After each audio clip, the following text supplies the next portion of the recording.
Assalamu alaikum, dear students. Today we will start with yet another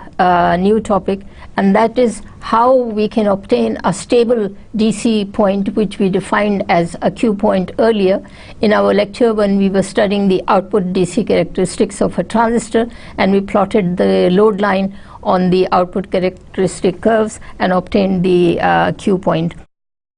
As you can see from the content of this today's lecture, that we shall devote some time on describing what are the various factors which affect the Q point when we are operating the transistor in a given biasing circuit, and then from there, after having known the various reasons, we will move on to various techniques of biasing the transistor in a given fashion. Now, as is my habit, that I like to give a complete list of references whenever we move along, so that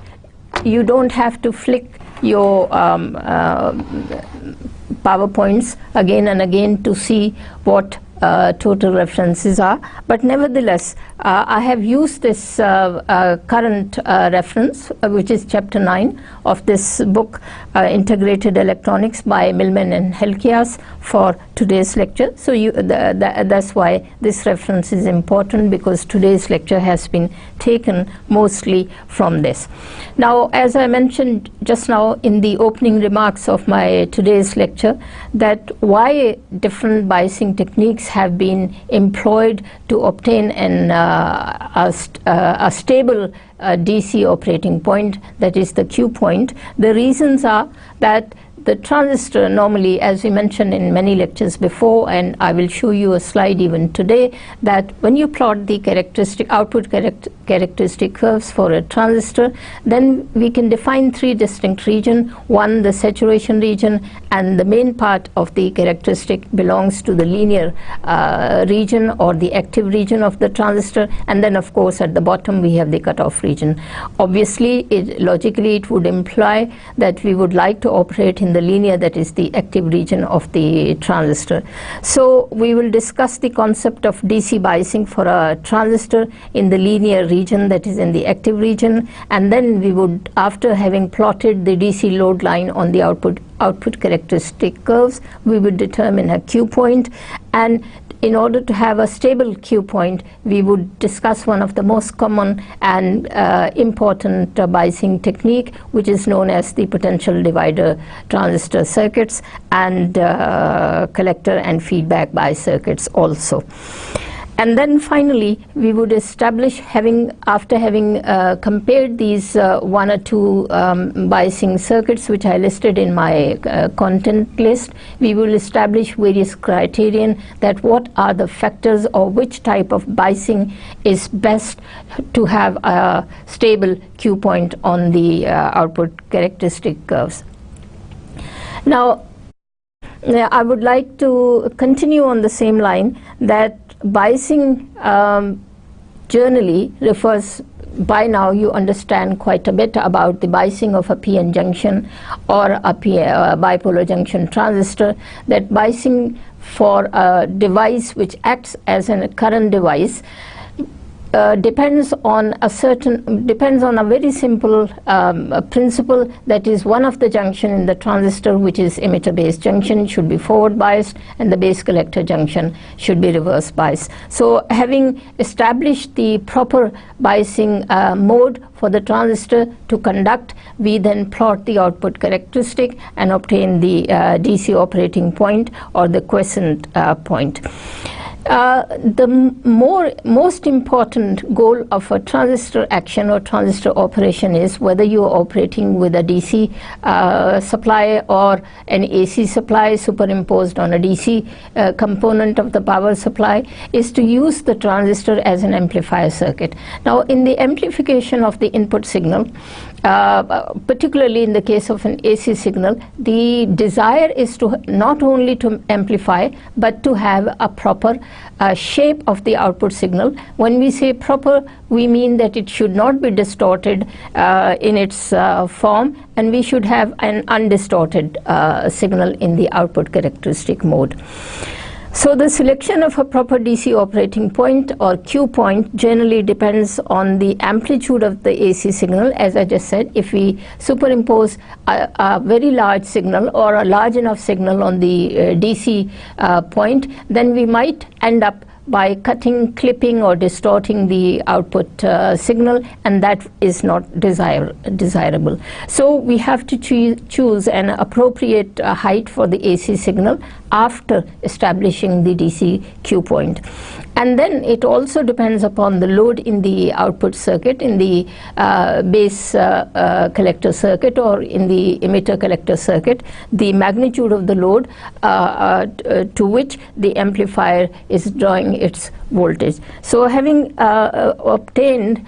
all these criterion, having established these criterion that we would like the transistor to operate as a current device, and then not only as a current device but as an amplifier as well, then the DC Q point should be such that the AC signal in the output AC signal should have a proper amplification, should not be clipped, either the top portion or the negative half cycle portion, and it should not be distorted.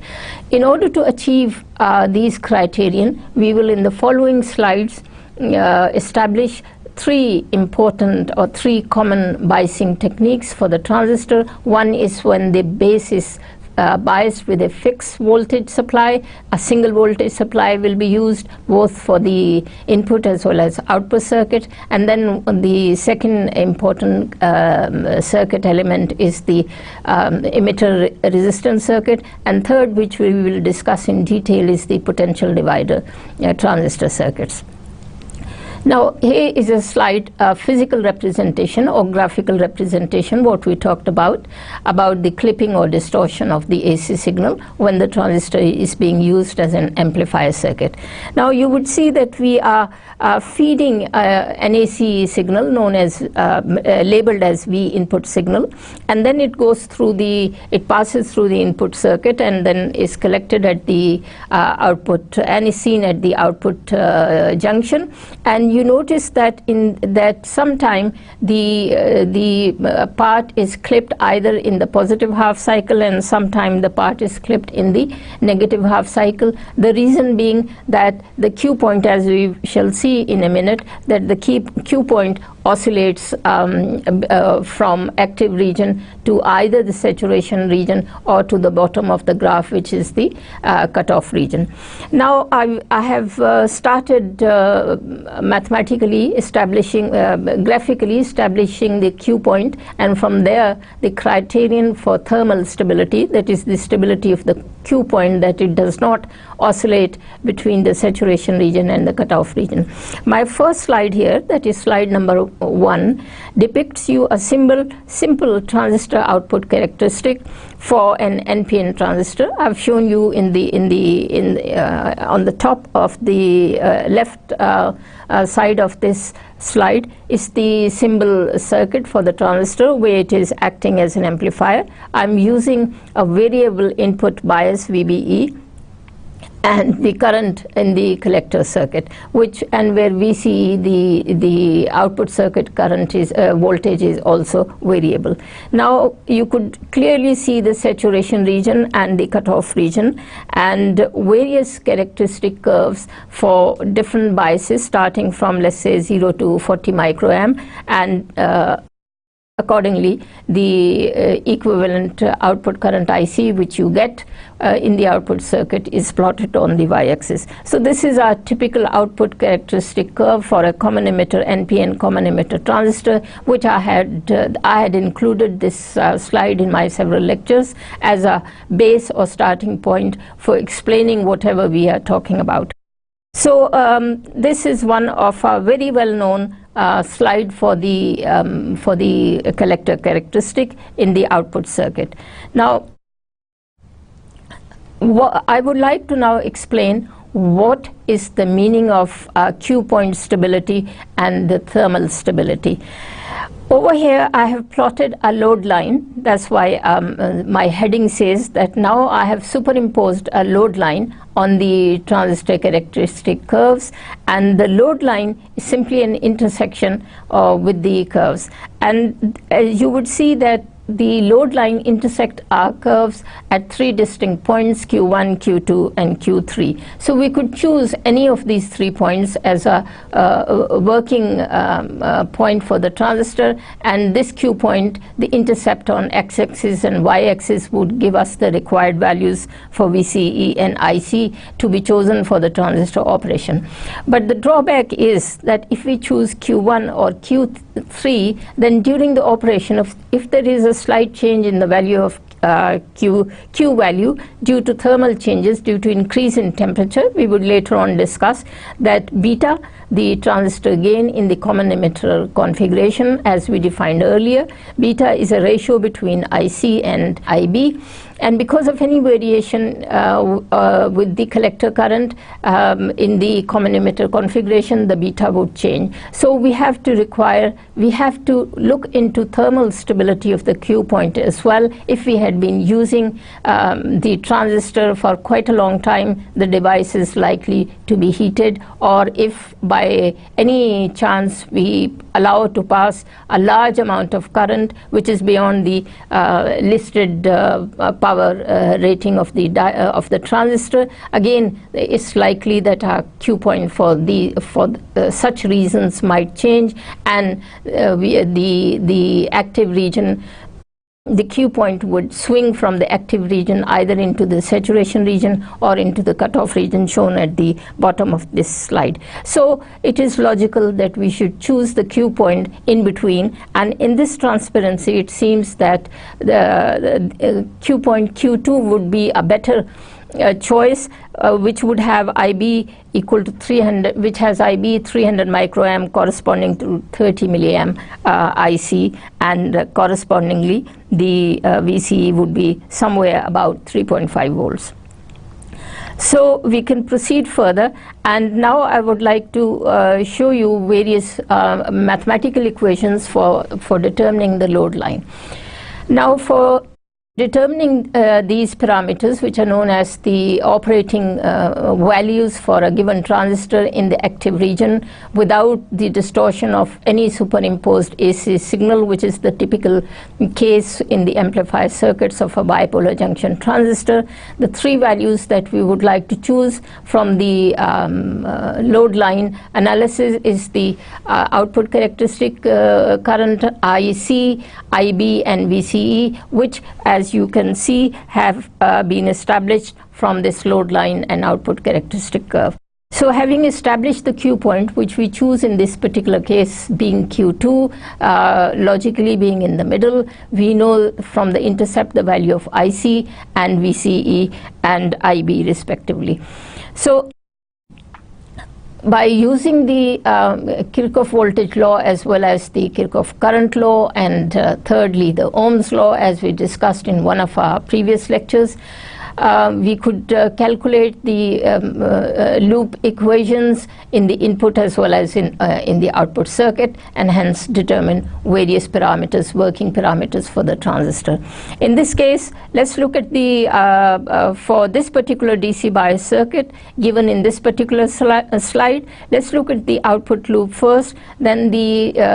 reverse bias voltage in the output circuit, VCC, is divided between the load RC and the voltage drop in the collector emitter circuit. So first line gives you the Kirchhoff voltage law in the output circuit, where the total bias is being supplied by VCC, which we can choose variable, it is a variable power supply, and the value could be chosen from 0 to 10 volts respectively, wherever you want to set your values depending on the Q point that we have just now discussed. And then from here we can manipulate the value of VC, that is the total voltage drop in the output circuit after calculating the voltage drop in the load. So the total voltage VCE is going to be divided only only between at two places, one between the collector-emitter junction, that is collector-emitter diode, and the second across the load, which in this case has been designated as RC and has a value 220 volts, and we can calculate numerically these values. The third one simply shows that now we have replaced VRC, that is the voltage drop in the load, by using Ohm's law, which is IC and RC. So these are the examples that we had used even before, and finally we can calculate the slope of the load line by drawing a straight line on the output voltage characteristic curves. Load line is drawn by simply by setting respectively the zero value for IC current and the zero value for VCC voltage, and then we get a load line. And this equation gives you the slope of the load line, which we just had seen in the previous slide. So just now I mentioned the concept of thermal stability, and even if we choose the best possible DC quiescent point or DC Q point, this Q point sometime it is not likely to stay stable, and because it can swing between cutoff and saturation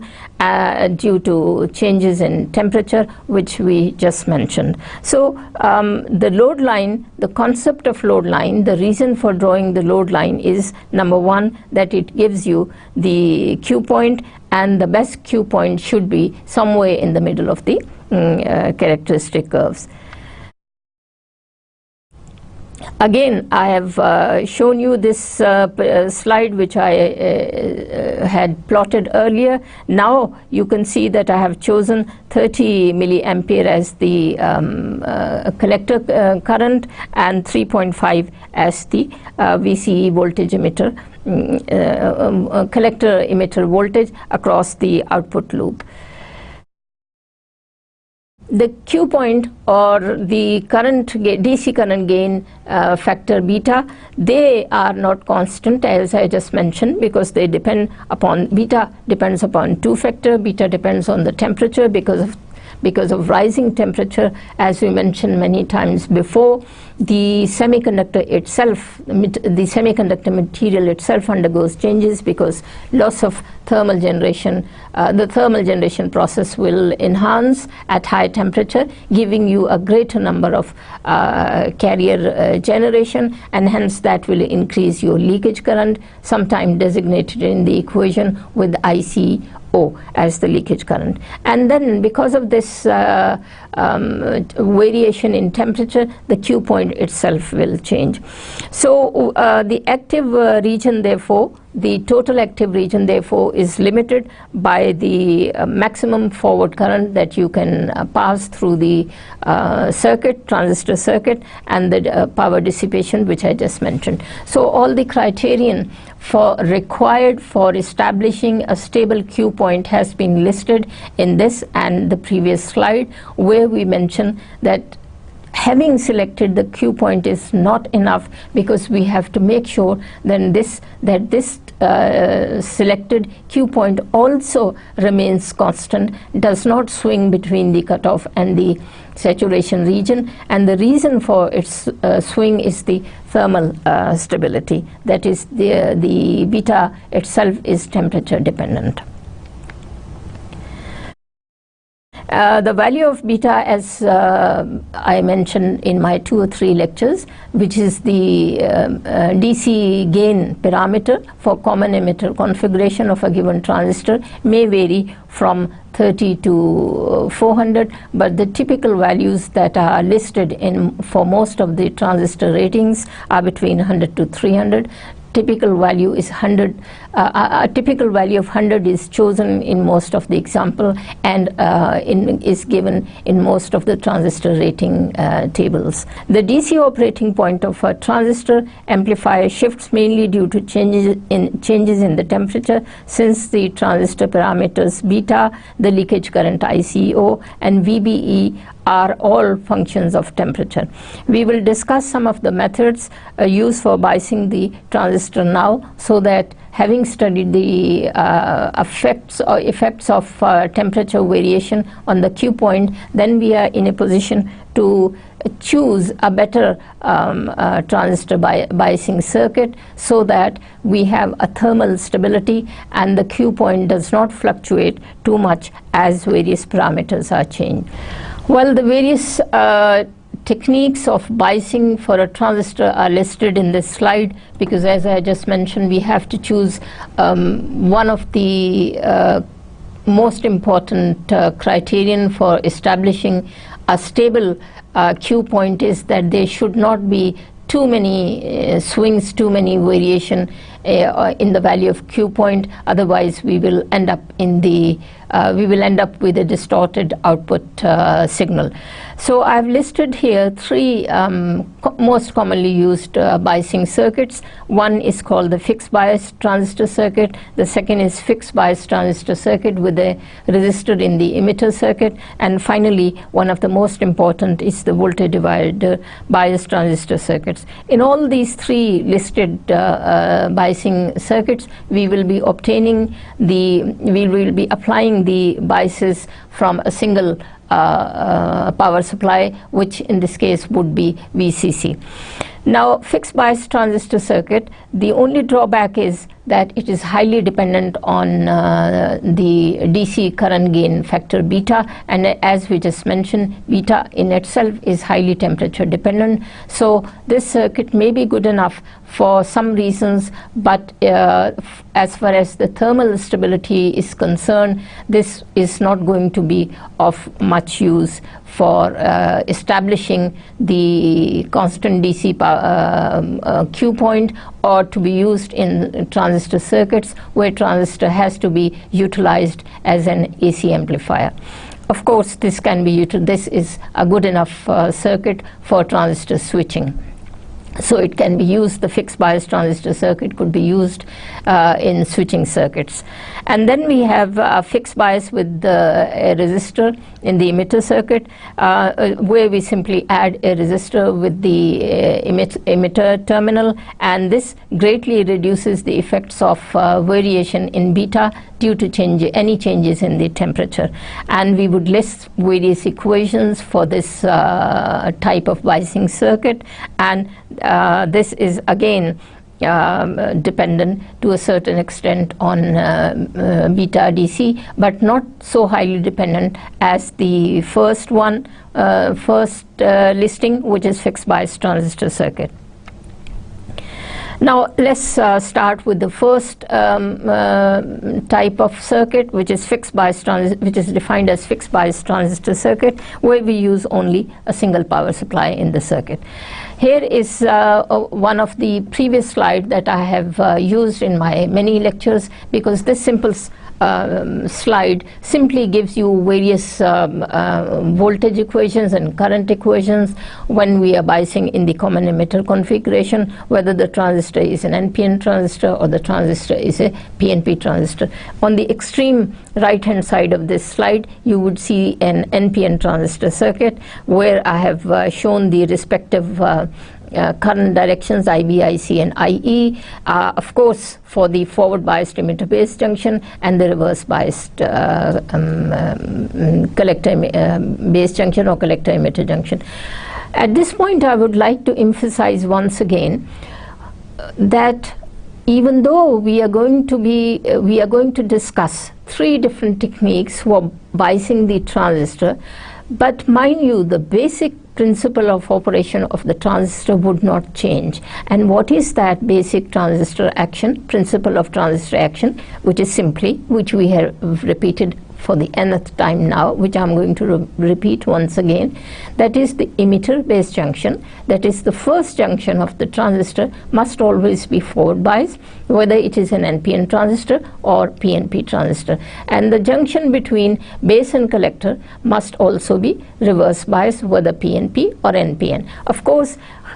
choosing NPN or PNP transistor would simply determine a different polarity would be connected with a p-type emitter, and a different polarity would be connected with an n-type emitter. So that's the only difference between the biasing. Otherwise, the principle of operation of the transistor remains the same, and I have therefore listed the 3 points that we have to apply the Kirchhoff voltage law in the base emitter loop, then we have to apply the Kirchhoff voltage law in the base collector loop, which is reverse bias, and finally we have to use the current equation, that is the total current starting from the region E must be equal to the current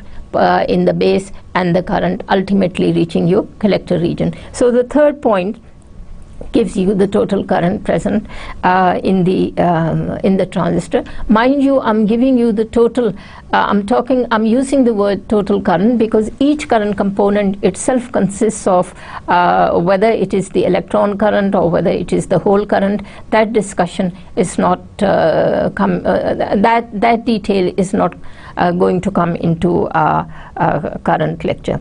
Okay, so here is a very simple fixed bias transistor circuit, and as I mentioned before, that I have used a base resistor RB, and the voltage which is going to forward bias the emitter base junction has been drawn from the single power supply VCC, and that's why I have written at the bottom that this type of a circuit, fixed bias transistor circuit, this type of circuit demands or uses only a single power supply. So you can easily see an emitter, you can easily see an input circuit, and you can easily see an output circuit, and accordingly we had done many examples in our last lecture. We could calculate various voltage drops across RB and RC, and then knowing RB and RC, we can calculate the currents IB, the current IC, and the current IE. Of course, one of the parameters have to be given so that we could use we could calculate the other two unknown. So sometimes beta is given and sometimes the IB current is given, and the rest of the parameters which are well-known parameters in a transistor operation can be calculated. So this is a very simple circuit which we had discussed in many different situations. The only difference here is that now the biasing in the input as well as in the output circuit is being done by a single power supply VCC. Again, I would like to emphasize, you have to make sure that your input loop, input circuit, the junction between emitter base is forward bias, and the junction in the output circuit, which is between collector and emitter, must be reverse biased, or the junction between base collector must be reverse biased. That is, we are talking about the output loop between the emitter and collector. So having seen this simple circuit, I have now redrawn the circuit again and calculate the base emitter loop. Now I'm applying the three criterion which I had listed above for calculating the current loops and the voltage loop in both the circuits, that is the input circuit, input loop as well as the output loop. On the right hand side is shown the collector emitter loop, and on the left of this transparency of this slide is the base emitter loop. So in the base emitter loop, obviously the current is going, the total voltage which is coming from VCC is going to be divided in two places, that is across the base resistor RB, and that voltage will be according to Ohm's law IB RB, and then we have the voltage drop across the forward bias diode which is between emitter base, and that value, as you know by now, for silicon transistor would be 0.7. So the total voltage VCC is equal to the sum of the other two voltages between VBE and the voltage drop across the base resistor RB. And from this simple rearrangement of the equation, the voltage loop in the input circuit, we can calculate the input base current IB in the input circuit, which is simply VCC minus VBE over RB. So you can see that by selecting appropriate values of the power supply, single power supply VCC, and the base resistor RB, we can calculate, we can obtain different values in the different values of the base current, and this base current value is the one which can be utilized for plotting the output characteristic from where we started the whole transistor output characteristic analysis, that is the analysis of establishing a good operating Q point. So IB, thus, as you can see, we can conclude that the values of IB could be manipulated, could be changed by selecting appropriate base resistor RB and appropriate values of the power supply, which is going to forward bias the input loop and reverse bias the output loop between the base and the collector junction. Okay. Now I have also shown AC input voltage if there is any AC signal, because later on the whole argument of today's lecture is that we are going to establish a proper DC operating point which does not distort your AC signal, or when we are going to superimpose the AC signal, which we do when we use the transistor as an amplifier circuit. So in this slide I have shown a circuit in which there is a provision for including an AC signal as well, and I have incorporated an appropriate capacitor as well, C1 in the input circuit and C2 in the output circuit, so that your AC component and the DC component are not mixed, are isolated through the use of these two capacitors respectively. So the circuit of A is the typical fixed bias circuit, which is the circuit we are quite familiar with by now in the transistor biasing circuits as a current device, when the transistor is being used as a current device. And then B is the equivalent circuit, in which I have isolated the input, I have isolated the resistor RB and the resistor RC and not shown the details either. So the first one in our current series of biasing techniques for establishing a stable Q point, DC Q point, for transistor operation when the transistor is going to be utilized as an amplifier device is the fixed bias transistor circuit. And as we talked about a minute ago, that I have included the AC input voltage as well in the input circuit, because obviously for an amplifier circuit an AC signal will be superimposed. On the right hand side in circuit B is shown the equivalent circuit, where I have simply shown the biasings and the resistors, and we could calculate from the collector emitter loop the total voltage drop across the collector emitter circuit, which is VCE, and obviously VCE is simply the total bias voltage VCC minus the voltage drop that takes place across the load RL. Or in other words, we can say that VCC is going to be divided between two places, is going to be divided between two components. One is the collector emitter junction, that is the collector emitter loop, and the second is between the load that you that we have connected across the transistor, and in this case that is called as RC, but in my topic version of the voltage Kirchhoff voltage law I am calling it the load resistance RL. So RL and RC are the same thing, but I am used to calling the resistor in the output circuit as a load, so I have called it as load, but RC and RE are the same thing. So finally I list the three important relations that establish the currents as well as voltages in the fixed bias circuit, and the three important parameters as we talked about as we concluded from our output characteristic shown earlier in two different slides from the load line analysis are the output current IC for a fixed base current IB and VCE. So we can calculate these three parameters, which in turn define the Q point. And then I would move on to another type of biasing technique in which we add a resistor to the emitter terminal. Again, this is a single, this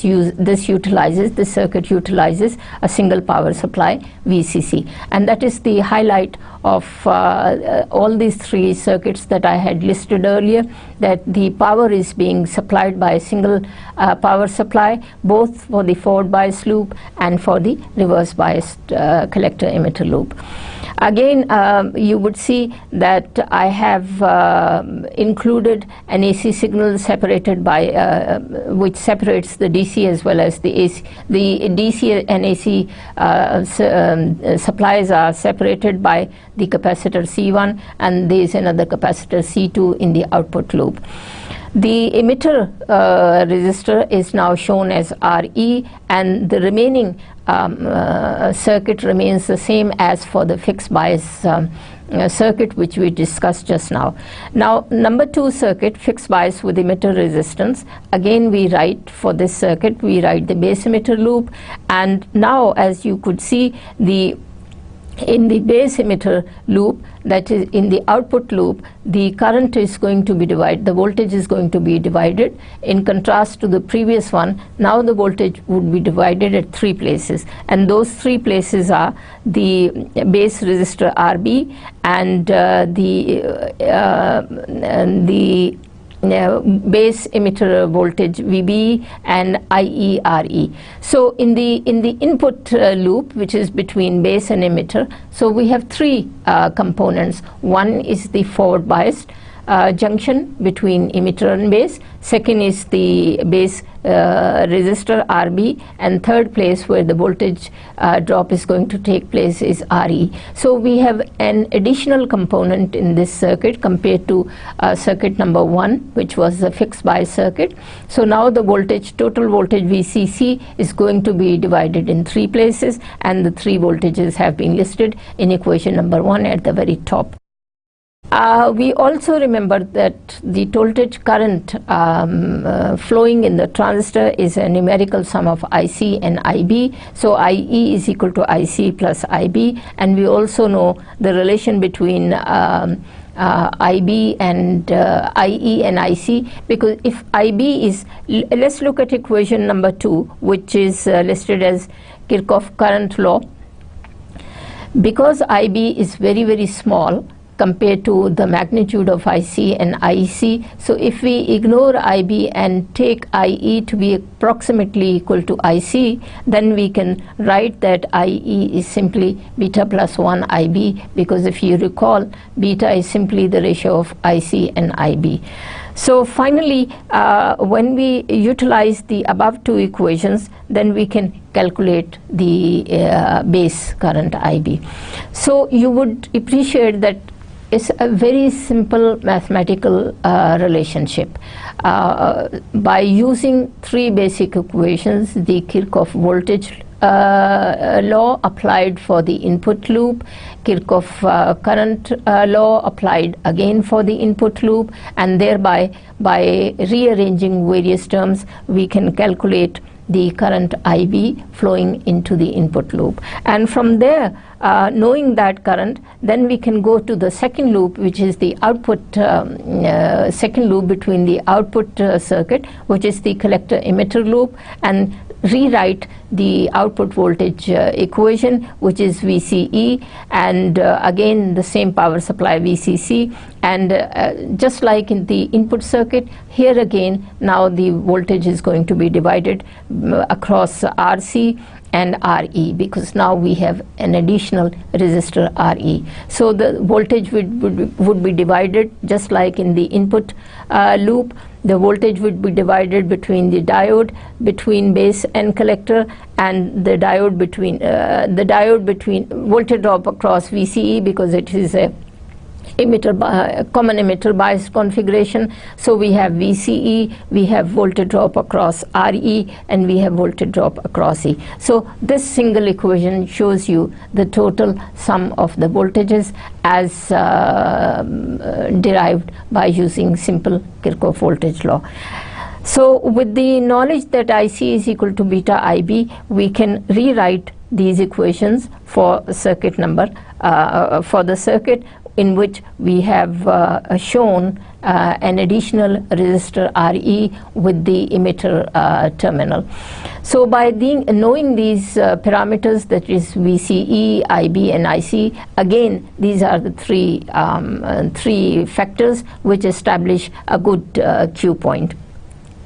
But the problem with the first two circuits, biasing circuits that I just discussed, is that they are highly dependent. Both of them, in the calculation of IC and IB, you had seen that they are highly dependent upon beta, and beta in turn is very sensitive to any changes in temperature, and thereby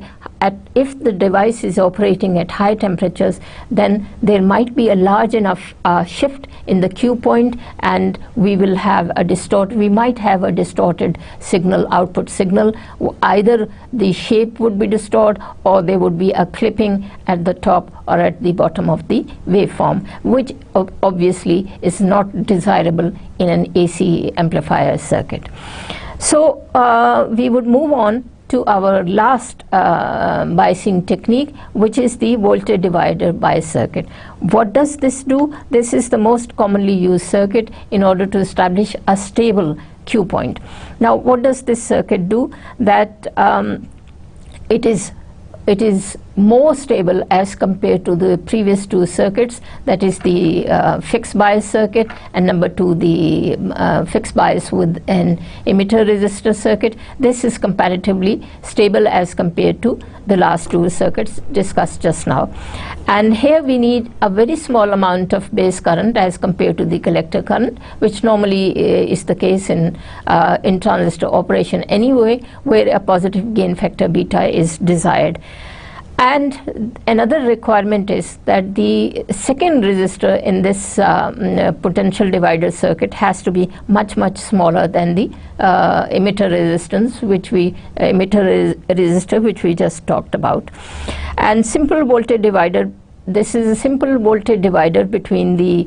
base and the ground and VCC. So this is the most commonly used type of potential divider circuit. Now here I have illustrated a very colorful circuit showing two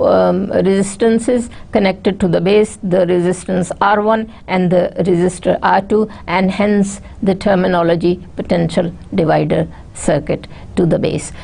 You would appreciate that the total power supply, there is just one single power supply VCC, and the total power supply VCC is now going to be divided in the input circuit between the resistor R1 and R2. Now the idea of this circuit is to have a stable Q point by incorporating Thevenin by calculating the Thevenin voltage in the input circuit as well as the total resistor R, because now it is the two resistors are being used in the input circuit. So we can calculate the resistor R1 and R2, set up a voltage divider on the base and to the point A. So we can simply calculate a single voltage and single current going to the base, and the resistance to the ground from the base is not significant enough to consider in most cases. Again, as I mentioned before, that in all the three circuits that I have discussed, you have to keep in mind that we are not changing the basic transistor operation, which is that your emitter base junction still remains forward biased, your output junction between base and collector still remains reverse biased. The only thing we are doing is that we are biasing the input as well as the output circuit by using a single power supply VCC. So that's the only variation in our biasing techniques, but the basic principle of operation does not change in whatever circuit we are discussing. So here I have shown you a comparison between the voltage divider bias circuit and the simplified version of the circuit, in which the two resistances R1 and R2 has been replaced by their equivalent Thevenin resistance, and the voltage has been replaced by Thevenin voltage V Thevenin, and the output circuit has been unchanged, has remained as it is. So let's discuss the first loop, which is the determination of the Thevenin voltage in the input loop and determination of the Thevenin resistance. I have used very simple terms, that the VCC, if you look at the input circuit in the colored box, then you would see that voltage VCC is going to be divided between R1. The voltage drop would be across R1 and the voltage drop across R2, if we assume that the total current is I, that is total current I2 plus IB, which I have labeled. Supposing a total current IC is flowing through R1 and R2, that is through the input loop, and the voltage, starting voltage is VCC, that is the total power supply voltage is VCC, then we can write that VCC is equal to I, that is current, into R, that is simple Ohm's law, V is equal to I into R. And in the input circuit there are two resistances, R1, R2. So my first starting point for the calculation of Thevenin voltage is that VCC is equal to I into sum of the two resistances, R1 plus R2. And from there I can calculate the total current starting from the power supply I is the equation at the bottom on the right hand side. And then for the calculation of the Thevenin voltage, I write that voltage across R2 is I times R2, that is a resistor R2, and this, substituting the value of I from the left hand side into the equation, I get this relation. So the Thevenin voltage is the first step in reducing the circuit from left to the simplified version on the right, and thereby I have calculated V Thevenin, as you see from this equation at the bottom on the right hand side. And from there I can then calculate the Thevenin resistance, which is simply R1 R2 over R1 plus R2, because now the resistance is total Thevenin resistance has to be calculated, because these two resistances are connected in parallel to each other with respect to the base. And finally, in the emitter loop, I have the base current, which is simply this, because now the base current is going to be, we have to take the voltage drop across V Thevenin and then the voltage drop in the base emitter circuit, and I get this relationship for the base current IB. And similar approach, similar analysis can be performed for the output circuit. And in the output circuit, again using a very simple Ohm's law, that current IE is simply the voltage drop across the resistance RE is simply IE into RE into VE. Thereby I can get, by this simple equation, Ohm's law, I get the emitter current IE, and which can be taken to be equivalent to IC